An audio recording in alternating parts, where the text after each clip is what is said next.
नमस्कार साथियों, स्वागत है आप सभी को सक्सेस पॉइंट कंप्यूटर एकेडमी में। जैसे कि पिछले दिनों से हम लोग टैली पर ही वीडियो बना रहे हैं और उसमें परचेज, लेजर, पेरोल और रिसीप्ट पेमेंट ये सारी चीज़ें हमने सीखा है।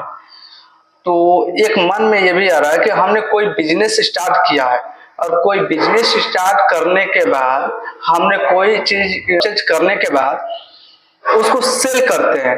जब सेल करते हैं तो हमको क्या प्रॉफिट कितना हो रहा है या लॉस हो रहा है ये हम जानेंगे।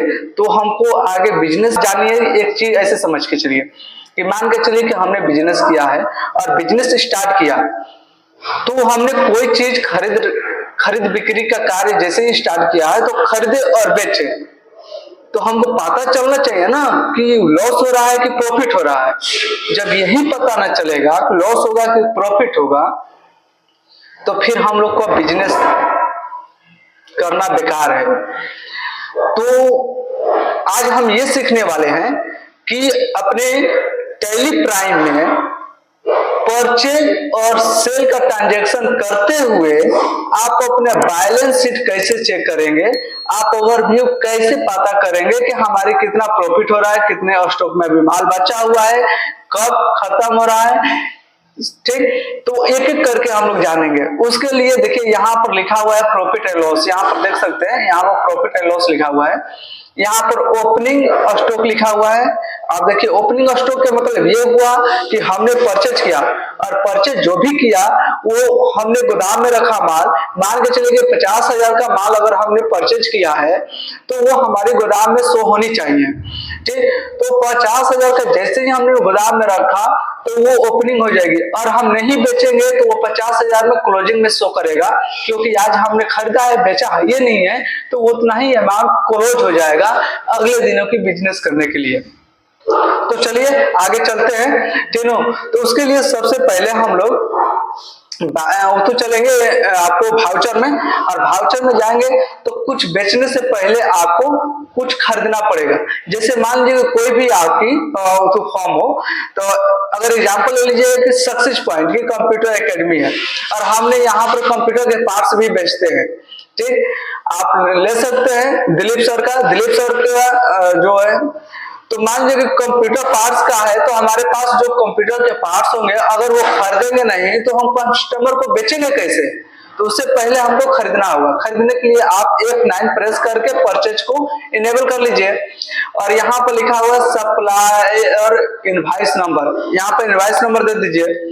और यहाँ पर पार्टी नेम में देखिए आप एक रामे है, एक प्रिया है, एक कैश है, तो आप कैश में भी परचेज कर सकते हैं, यानी खरीदारी कैश में भी होता है। तो आप बाकी सारे डिटेल्स फिल कीजिए, यहाँ पर कैश लीजिए और उसके बाद मैन्युफैक्चर डिटेल्स को फिल करने के बाद यहाँ पर ले लीजिए किसी एक व्यक्ति के नाम, जैसे मान के चलिए रामे ले लीजिए। ठीक, और इसका एड्रेस डाल दीजिए कोचस।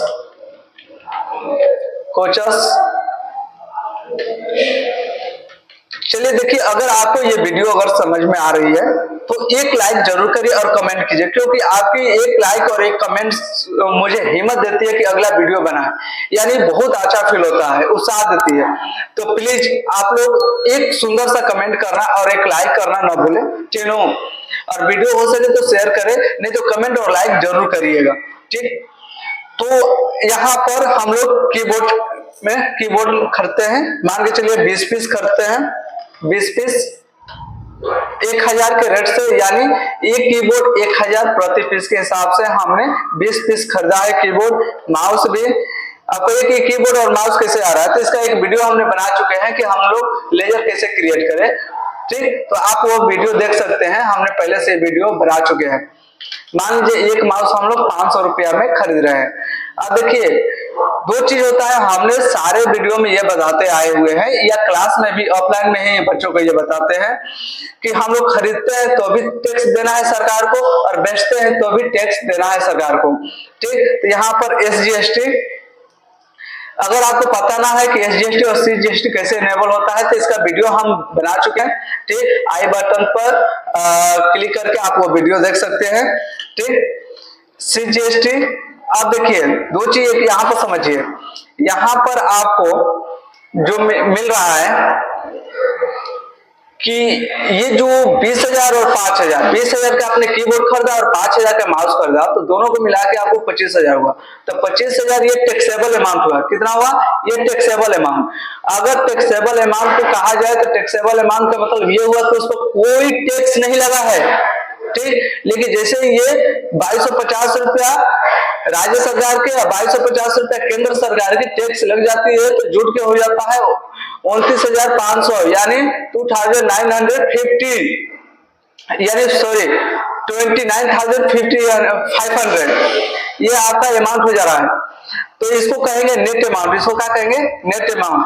अब यहाँ पर सेव करिए, एक्सेप्ट करके बाहर निकलिए और इसको डे बुक में आप देख सकते हैं। देखिए डे बुक में आपके ये इनवॉइस दिख रहा है, ठीक। अब हम इसको प्रॉफिट एंड लॉस वाला में कॉलम में चलेंगे ताकि वहां से हमको समझने में आसानी होगी। याद रखिएगा कि हमने बेचा था, सॉरी खरीदा था कितने का, तो यानी 25,000 का, यानी 25,000 का। इसी को ध्यान में रखना है आपको, ठीक है, इसको ध्यान में रखना है। चलिए